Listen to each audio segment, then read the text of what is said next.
Quels sont désormais les droits de la femme mariée? Eh bien, la femme française mariée n'avait sous l'Ancien Régime que fort peu de droits, puisque pratiquement elle ne pouvait absolument rien faire sans le concours et l'autorisation de son mari.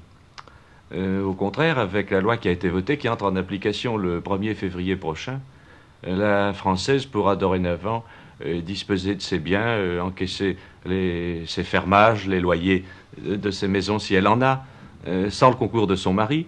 Et d'autre part, le mari ne pourra pratiquement plus rien faire sans le concours et la signature de sa femme. Il n'aura plus le droit de vendre l'appartement, plus le droit de vendre la maison, plus le droit de vendre les meubles servant au ménage, sans le concours et la signature de sa femme, c'est-à-dire que nous allons en fait vers un régime de cogestion et que la femme a des garanties maintenant à peu près totales sur les économies que le ménage peut faire dans le cours de l'existence de ce ménage. Oui, désormais, notamment, elle n'aura plus besoin de l'autorisation de son mari pour se faire ouvrir un compte en banque. Parfaitement. Mais dans toute cette histoire, que deviennent les droits du mari?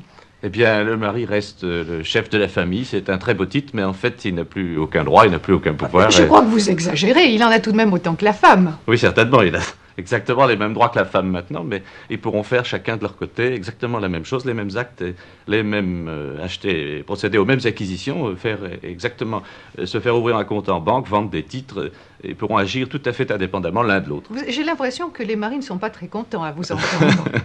Les maris sont peut-être un peu déçus d'avoir perdu cette vieille qualification Bon. de chef de la famille et de chef de la communauté surtout, car au fond la femme avant était en tutelle, il faut bien le dire. Bon, revenons-en aux choses sérieuses.